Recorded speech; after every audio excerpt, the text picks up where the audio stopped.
뉴스픽. 네, 정용실의 뉴스브런치 태풍 흰남노 관련 특보방송으로 저희가 월요일 화요일을 이틀 건너뛰고 오늘 인사를 드리게 됐네요. 서울 수도권은 태풍의 영향이 적었지만은 남부지방이 지금 피해가 컸지요. 피해 상황 또 복구 관련해서 귀 기울여야 할 소식들 앞으로도 꾸준히 챙겨서 계속 전해드리도록 하겠습니다. 자, 뉴스픽 시작하겠습니다. 수요일엔 두 분과 함께합니다. 전혜연 우석대 개공 교수님 안녕하세요. 안녕하세요. 전혜연입니다. 네, 조으론 변호사님 안녕하세요. 네, 안녕하세요. 조으론입니다. 자, 앞서 말씀드렸던 이제 정부의 내년도 예산안 이제 공개가 됐는데 윤석열 대통령의 공약 사항이었던 디지털 성범죄 피해자 지원센터 추가 설립을 위한 예산 지금 0원이다 이렇게 지금 나와 있어요. 이 센터가 어떤 역할을 하는 곳인지 그리고 대통령의 공약 내용 다시 한번 좀 들여다보도록 할까요? 정 교수님께서 지금까지 나온 내용 좀 정리해 주시겠습니까? 예, 우리 최근 들어서 디지털 성범죄 하면 N번방 사건 많이 기억을 그렇죠. 하실 겁니다. 그런데 요즘 들어서 제2의 N번방 사건 비슷한 방식으로 어떤 인터넷이라든가 요즘 많이 쓰는 메신저 공간을 통해서 그렇죠. 심지어 미성년자를 대상으로 성범죄 착취가 일어나고 있다. 이런 문제 제기가 있고 있는데 이런 피해자들이 보통 찾을 수 있는 곳이 물론 여러 곳 있겠습니다마는 우리나라에서는 원스톱 서비스, 네. 통합 서비스를 제공하는 디지털 성범죄 피해자 지원센터가 있습니다. 여성가족부 산하로 되어 있고요. 네. 디지털 성범죄 피해자가 찾아오면 우리가 보통 이제 상담원들이 해주는 걸 생각하는데 그런 것이 아니라요. 지원센터는 심리 상담도 하고 법적으로 어떻게든지 법률 지원도 하고 네. 또 수사기관도 연결시켜주는 말 그대로 원스톱 통합적인 지원을 하고 있는 센터라고 볼 수가 있습니다. 예. 그런데요. 윤석열 대통령이 후보 시절에 디지털 성범죄 피해자들의 잊혀진 권리를 보장하겠다라고 강조를 하면서 전국 지자체 산하에 디지털 성범죄 피해자 지원센터를 마련하겠다고 공약을 했었는데 네. 이 공약을 지기 위해서는 내년도 예산안에 이것이 반영되어 있어야 되잖아요. 그렇죠. 그런데 많은 언론들이 여성가족부 예산을 들여다봤더니 이 지원센터에 관련된 추가 예산이 0원이다. 그래서 가뜩이나 지금 여성가족부 폐지 계획이 시행될 것이라는 우려가 나오는데 결국은 지원센터를 늘리는 것도 무산되는 거 아니냐 이런 우려가 제기되고 있습니다. 네. 이 좀 참고로 지금 17개 전국 시도 가운데 이 센터가 설치된 것은 3곳입니다. 현재는. 서울, 예, 경기, 인천 그리고 부산은 지원센터 설립을 추진하는 단계라고 하는데요. 네. 이렇게 예산마저도 전혀 배정되지 않으면 지금 늘어나는 디지털 성범죄에 대응하기 위해서 오히려 센터를 늘려야 되는데 오히려 축소되는 건 아니냐 이런 우려도 제기되고 있습니다. 네, 그렇군요. 자, 지금 뭐 말씀해 주신 것처럼 뭐 최근에 있었 제2의 N번방이라 불리는 사건들 때문에 정부에서도 이 관련 정책에 관심이 높지 않을까 저희도 그렇게 생각을 하는데 이게 지원센터 예산을 좀 늘리는 방향으로 국회에서 좀 논의가 원래 돼야 되는 거 아닌가요? 이런 사건도 나오고 하면은. 네, 그렇습니다. 제2의 N번방 사건이 최근에 다시 화두가 되면서 예. 정부라든지 여당이 엄정 대응을 이제 강조하고 나섰고요. 네. 또 한동훈 법무부 장관도 지난 1일 디지털 성범죄 엄정 대응을 대검찰청에 지시했다라고 합니다. 이렇게 이제 강경하게 대응을 하겠다라고 하는데 지금 이에 대한 예산이 지금 충분치 못하다 혹은 예산이 편성이 되어 있지 않다라는 비판이 있습니다. 사실상 이번에 피해자 지원센터 추가 설치와 관련해서 이게 여가부 산하이기 때문에 그렇죠. 여가부 산하에 대해서 이제 문의를 했는데 이미 지자체들이 이 센터 설치와 관련한 사업을 자체적인 사업으로 하고 있기 때문에 이번에 중앙정부에서는 예산을 편성하지 않았다라는 답변을 한 것으로 지금 언론에 보도가 되고 있습니다. 예. 그런데 사실상 지금 있는 곳이 서울, 경기, 인천이잖아요. 그렇죠. 이곳은 지자체 예산이 어느 정도 충분하기 때문에 맞습니다. 이러한 센터가 설립이 되어지고 그 안에 인력 구성원들이 충분히 그 지자체 예산으로도 마련이 될 가능성이 굉장히 높습니다. 그런데 지금 17개 나머지 부분 지자체에서는 사실상의 중앙정부 차원의 도움이 없다라고 한다면 지자체 차원에서 이 성범죄 특히 디지털 성범죄 그렇죠. 피해자들을 위한 이런 센터를 자체적으로 마련하기는 좀 어려울 것이기 때문에 그런 중앙정부 차원의 이런 여러 가지 재정적 지원이 있어야만 네. 그런 지역센터가 활발하게 확대될 수 있을 것이다라고 생각을 하고요. 예. 대신에 이번에 여가부에서는 그 센터 대신에 디지털 성범죄 지역 특화 상담소를 이제 10개에서 14개소로 늘리는데 지금 2억 원을 좀 책정을 했다라고 하고 있어요. 2억 원. 네, 그런데 이 디지털 성범죄 지역 특화 상담소가 지금 우리가 말을 하고 있는 디지털 성범죄 피의자 지원센터에 비해서는 굉장히 그 실효성이라든지 지원을 해주는 부분이 굉장히 약하거든요. 예. 이 지역 특화 상담소는 이제 상담을 해주는 업무만 주로 하고 있고 지역마다 상담사가 2명 정도만 배치가 되다 보니 실질적으로 디지털 성범죄 피해자들은 상담, 뭐 법률 구조, 뭐 의료치료 서비스 이런 것뿐만이 아니라 지금 가장 중요한 거는 내 사진, 내 영상이 인터넷에 유포가 됐기 때문에 그렇죠. 이것을 빨리 삭제하고 예. 이게 돌아다니지 않게 하는 것이 가장 중요한 업무거든요. 그런 그 분야 IT 분야에서도 전문가가 필요한 거군요. 그러니까. 그런 측면에서 본다면 이 디지털 성범죄 피해자 지원센터에서 그런 일들을 전담으로 하고 있는데 그런 부분에 대해서 예산이 책정되지 않은 것이 그 한계가 어떤 있다는 잊혀질 얘기네요. 권리 보장이라는 그런 공약을 제대로 이행할 수 있을지 국민들이 의구심을 품는 그런 부분이라고 생각을 합니다. 네, 상담만 해가지고는 문제 해결이 되지 않는다라는 지금 지적이신 것 같은데 정 교수님께서는 어떻게 보세요? 말씀해 주셨듯이 디지털 성범죄가 굉장히 그 피해가 점점 늘어나는 이유는 일단은 이것이 너무 쉽게 확대되고 재생산되잖아요. 예. 쉽게 말해서 다운받아가지고 순식간에 수천 명한테도 이게 전송이 될 수가 있는 거기 때문에 지원센터 같이 전문 인력들이 있는 곳이 이런 것을 모니터링해서 더 이상 유포가 되지 않도록 하는 것이 굉장히 중요합니다. 그러네요. 이건 피해자 개인의 노력으로 할 수 있는 문제가 아니기 때문이거든요. 그래서 국가적 차원의 지원을 통해서 이런 것들이 오히려 지금 늘어나야 되는데 또 대통령도 후보 시절에 공약을 했는데 내년도 예산이 빵원이다. 이건 참 현실적으로 국회에서 반드시 짚고 예산에 대한 부분 재조정이 필요하다고 보고요. 그러네요. 또 하나는 최근에 디지털 성범죄가 아동하고 청소년들이 피해 대상이 되는 경우가 굉장히 많다고 해요. 이런 경우는 저희가 또 가중처벌이 되지 않습니까? 법적으로 본다면. 그런데 이제 처벌도 중요하지만 아동이나 청소년들이 심지어 부모님한테도 얘기를 못한 경우가 있어요. 그리고 이 사람들이 범죄자들이 접근해서 너 만약 부모님한테 얘기하면 내가 이 사진 너네 친척 뭐 친구들한테 다 보낼 거야. 혹은 역으로 너 만약에 신고하면 이거 부모님한테 보낼 거야라는 게 오히려 협박으로 작용하는 경우가 있기 때문에 도움을 받을 수 없군요. 그렇습니다. 이 아동하고 청소년들이 이런 센터에 왔을 경우 전문 심리 상담을 해주거나 가족들과 함께 이 문제를 풀어가는 중간자 역할이 굉장히 중요하거든요. 근데 이런 중요한 부분을 너무 간과하고 있는 게 너무 아쉬워서 저는 국회에서 이 부분에 대해서는 반드시 재논의가 됐으면 하는 바람입니다. 네.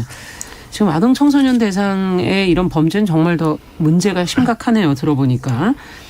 덧붙여서 이야기를 좀 넓혀보면 내년도 예산안이 지금 나왔다고 말씀을 드렸고, 디지털 성범죄 외에도 다른 부분도 예산이 좀 줄어든 부분이 있는데 특히 관심을 가졌던 공공임대주택 관련 예산, 이건 좀 늘지 않을까 하고 기대를 했던 부분인데 이것도 마찬가지로 지금 줄었다 이런 얘기가 나와서 지금 정부 정책과 지금 예산을 하고 있는 부처 간에 소통이 지금 잘 되고 있는가 하는 그런 얘기까지 나오고 있거든요. 두 분께서 뭐 디지털 성범죄를 비롯해서 그 외의 부분까지 같이 좀 짚어봐 주신다면요. 네, 교수님께서 디지털 성범죄 관련해서 국회 차원의 노력이 절실하다라고 말씀을 해주셨는데 그 부분에 대해서 크게 공감을 하고요. 제가 또 하나 말씀드리고 싶은 거는 이게 국회에서 어떤 입법적으로 예산안적으로 책정을 하고 제정을 하는 것도 굉장히 중요하다라고 생각을 하지만 지금 제2의 N번방 상태가 계속해서 반복되는 것은 사실상 우리나라 플랫폼에 대한 제재는 N번방 방지법으로 인해서 어느 정도 규제나 처벌을 할 수 있게 된 상황입니다. 네. 그런데 가장 더 심각하게 지금 문제가 되고 있는 건 해외 서버를 두고 있는 플랫폼들에 대해서 유포가 되고 있는 이 현실을 우리가 어떻게 잡아나가야 될까 이 부분이 또 크게 중요하다라고 생각을 하거든요. 그렇게 된다면 수사라든지 이런 부분에 대해서 국제적인 어떤 협조라든지 협약을 맺는 노력이 필요한데 이게 국가 차원에서 해야 되는 노력이죠. 개인이 할 수 있는 노력이 아닙니다. 그렇죠. 그러면 국가 차원에서 해야 된다라는 것은 국가 차원에서 이 부분에 대한 국제적인 공조나 협약 마련에 대한 예산이 또 필요하다라는 겁니다. 네. 그렇기 때문에 이 부분에 대한 부분까지 좀 국회에서 좀 논의를 해서 여러 가지 해외 그렇죠. 수사 협조, 공조 이 부분에 대한 것들을 한 번 더 확실하게 짚고 넘어갈 필요가 있다라고 생각을 하고요. 네. 최근에 그 공공임대주택 관련해서도 최근에 또 그 수해 지역 관련해서 반지하를 없앤다라고 하면서 공공임대주택을 더 늘리겠다라는 정책을 이제 언급이 보도가 됐었죠. 된 바가 있는데 네. 그럼에도 불구하고 이제 2023년 국토부 예산안을 보니까 예. 공공임대주택 관련 예산이 올해는 22조 5,291억 원이었는데 네. 이게 16조 8,836억 원으로 이제 5조 6천억 원 정도가 줄었다라는 겁니다.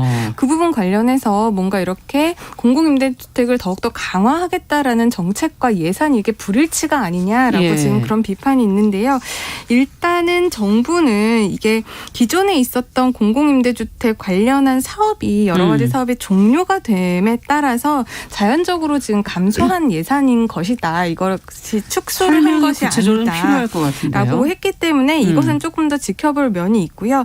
사실상 실질적으로 취약계층에게 공공임대주택이라든지 주거 안정을 위해서 앞으로 어떻게 정책을 피고 예산을 활용할지는 우리가 좀 더 지켜봐야 될 문제라고 생각을 합니다. 네, 이 부분 정 교수님께서는 어떻게 보십니까? 근데 물론 정부가 공공임대주택 늘리고 이제 반지하에 사는 사람들을 순차적으로 이동할 수 있도록 여러 가지 안을 만든다고 하는데 이 과정에서 논란이 됐던 게 뭐냐면 주택 문제가 이제 장기적으로 우리가 보면서 해야 될 수 있는 문제가 있고 그렇죠. 단기적으로 일단 취약계층을 보호하기 위해서 그래도 투입되는 예산이 있어야 된다는 네. 겁니다. 당장. 그런데 이 후반에 해당하는 공공임대주택 리모델링이라던가 이런 부분 예산이 삭감되고 이런 부분에 대해서 지금 시민단체들이 많이 지적을 하고 네. 있어요. 그래서 지금 특히 최근에 왜 반지하에 사는 사람들이 참변을 당했잖아요. 그렇죠. 이런 문제를 봤을 때 오히려 이런 것을 굉장히 강화해야 되고 사실은 뭐 반지하뿐만 아니라 옥탑방, 네, 그렇죠. 고시원, 네. 쪽방, 심지어 우리나라 왜 비닐하우스에서 주거 여건이 너무 열악한 곳들. 이런 부분에 대한 관심을 더 가져야 되지 민간을 중심으로 어떤 공급을 늘리고 또 공공임대주택을 뭐 장기적으로 늘린다고 하더라도 이런 사각지대가 발생하지 않도록 하는 정부의 노력은 갑자기 멈춰서는 안 된다. 오히려 강화해야 된다는 주장을 좀 귀 기울여 들어야겠습니다. 네, 공공이 해야 할 역할이 과연 무엇인가 그 부분은 좀 챙겨야 된다라는 얘기신데요.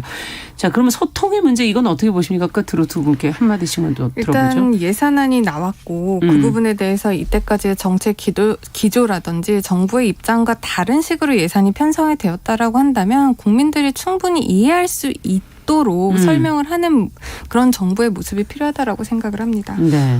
저는 디지털 성범죄 피해자 지원센터를 늘리겠다는 거는 윤석열 대통령의 공약이니까 국민의힘에서도 반대할 이유가 전혀 없는데 왜 여성가족부에서 이런 부분을 조금 더 세심하게 신경 쓰지 않았는지 모르겠어요. 네. 더군다나 디지털 성범죄는 어쩌면 안타깝게도 지금 이 순간에도 피해자들이 그렇죠. 도움을 받아야 되는 정말 시급한 문제인데 일단은 여성가족부에서 조금 더 섬세하게 챙겼어야 된다. 저는 이런 생각이 듭니다. 네.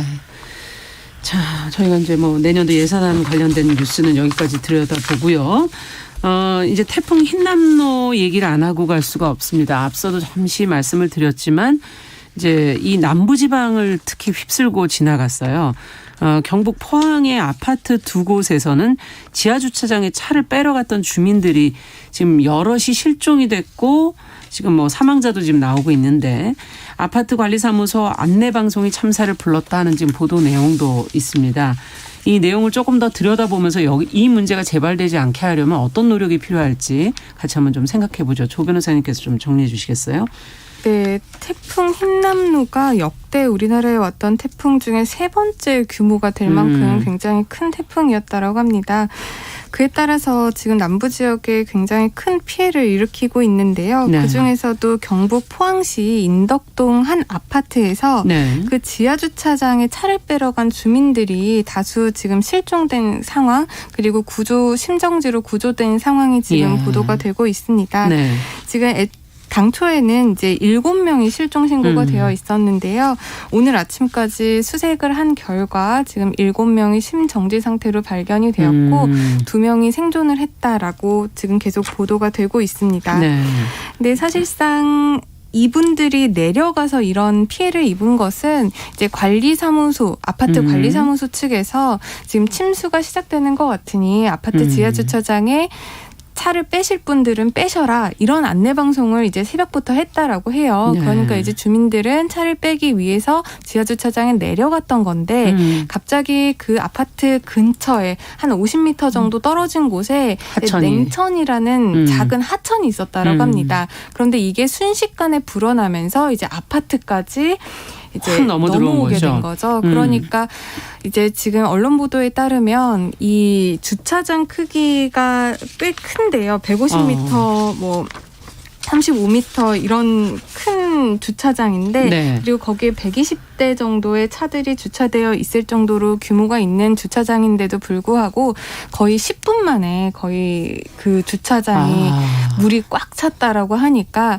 어떻게 보면은 지금 자연재해라고도 볼 수 있을 것 같습니다. 네. 근데 이제 주민들 입장에서는 관리사무소가 이런 것들을 예측하지 못하고 내려가서 차를 이동시켜라라고 했었던 그 안내 방송 때문에 내려간 거기 때문에 이것을 좀 인재라고 봐야 된다라는 주장도 나오고 있는데 관리사무소 측에서는 안내 방송을 할 때까지만 해도 지하에 그렇게 물이 차지 않은 상황이었기 때문에 주민들을 위해서 주민들의 재산상의 피해를 막기 위해서 그런 방송을 했다라고 하는 입장이 지금 대립되고 있습니다. 그렇군요. 지금 과연 이 관리사무소 측에서 매뉴얼이 있었을까 이런 상황에 대한 뭐 이런 것도 궁금하기도 하고 뭐 전문 인력을 뭐 전문 지식을 갖춘 사람을 뭐 거기에 늘 상시 대기하게 할 수는 없는 상황일 테니까요.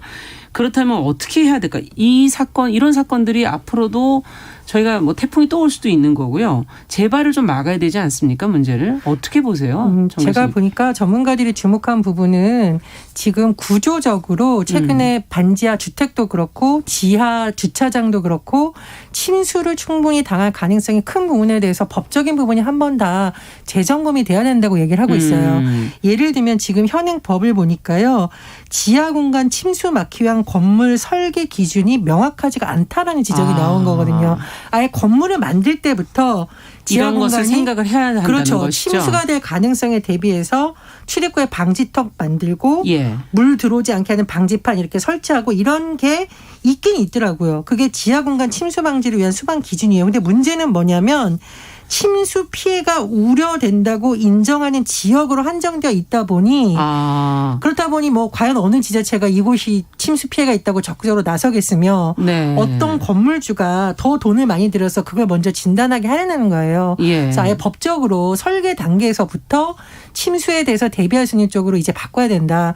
과거에는 뭐 이런 부분을 많이 놓치기도 했고 이렇게 이상기후가 뭐 100년에 한 번 없었대는데요. 오는 일일 수도 있다 이렇게 생각했지만 이제는 그렇지 않다는 그렇습니다. 말씀이시죠. 그래서 그런 부분에 대한 법적 보완이 이루어져야 좀 될 것으로 보입니다. 네, 설계 기준이나 수방 기준들이 좀 변화해야 되고 그걸 제대로 좀 실천해야 된다는 지금 얘기신 것 같은데 조 변호사님께서는 어떻게 네, 보십니까? 교수님께서 이제 법적인 부분을 짚어주셨는데 제가 조금만 더 말씀을 드리면 네. 건축물을 지을 때 우리가 지켜봐야 되는 것들이 건축법도 있고요. 네. 건축물에는 항상 소방시설, 그러니까 이게 화재뿐만 아니라 소방방재법. 네. 화재뿐만 아니라 자연재해를 막기 위한 소방시설이 전체적으로 포함되어 있는 거거든요. 네. 그렇기 때문에 그런 기준에 맞춰서 건축물을 지어야 되는데 지금 특히 차수판, 그러니까 물이 넘치는 것을 방지하기, 그러니까 물이 넘쳐 들어오는 것을 방지하기 위한 그런 시설에 대한 규정이 명확하게 완비가 되어 있지 않습니다. 법적으로. 그러다 보니까 이제 해당 건축을 지을 때 그런 건축주가 그런 생각을 하고 그런 예방할 차원에서 자기의 돈을 들여서 이제 하는 경우도 있지만 관련 법령에서 이것을 강제하는 경우는 많지 않다 보니까 대부분의 건축물에서 이런 부분들이 많이 누락되어 있는 것이 적이 사실이고요. 없는 것 같아요, 별로. 또 하나는 이제 그러다 보니 자주 침수가 되고 있는 뭐 서초구라든지 이런 부분에서는 조례로 이제 어떤 건축물을 지을 때는 일정 기준 이상의 뭐 차수판을 설치하도록 하는 조례들도 있기는 합니다. 그런데 이것이 대부분 2010년 이후에 지어진 건축물이라든지 비교적 새로 신설되는 건축물에 적용이 되고 있다 보니까 예전에 지어진 건축물에는 이런 조례라든지 법령이 적용될 여지가 없는 거죠. 오래됐지 않습니까? 건물들이. 그렇습니다. 그렇기 때문에 교수님께서도 지적을 하셨지만 관련 법령이라든지 여러 가지 규칙 지자체들의 재정비를 통해서 이것이 전국적으로 한 번 더 검토되고 뭐 전수조사라든지 이런 것들을 그렇죠. 통해서 좀 개선이 될 필요성이 있다라고 생각을 하고요. 네. 지금 여기서 또 논란이 되는 것들이 이게 관리사무소의 책임으로 볼 수 있는가 이 부분도 굉장히 중요한 법적 쟁점이 될 것 같기는 합니다. 보십니까?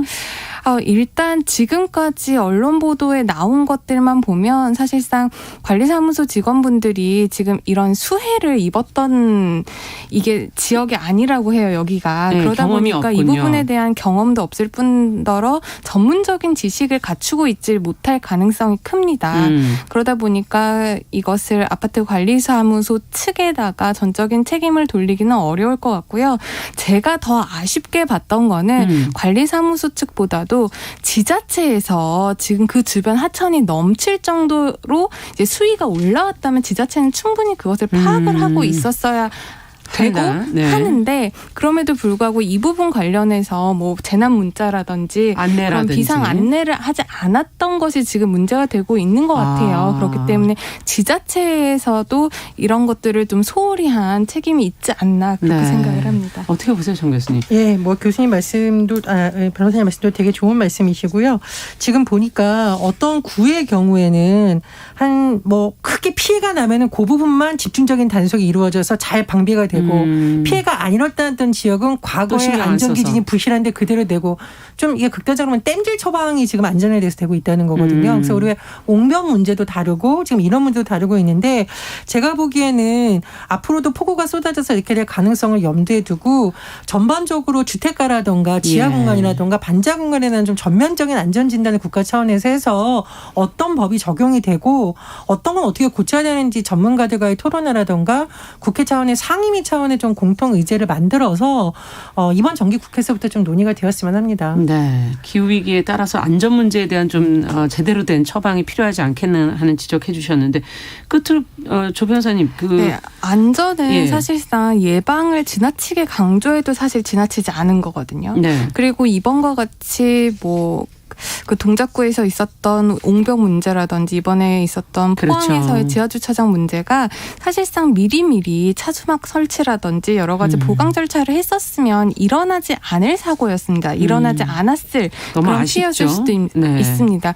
그렇기 때문에 우리가 이번에 건축법을 다시 한번 살펴봐서 이거를 재정비한다라고 해도 예전 건축물, 노후된 건축물에는 적용될 여지가 없게 되는 경우들이 있는데 이것을 피해가 난 이후에 복구 예산으로 이렇게 충당을 하고 이런 것이 아니라 정부에서 좀 미리미리 지원을 해서 훨씬 더 예방을 하는 그런 예산을 더 짜는 게 어떻게 보면 더 노후주택들이 이렇게 안전을 강화할 때 지원해 주는 정책이라든지 예산을 쓰이지 않을까 그런 생각이 듭니다. 네.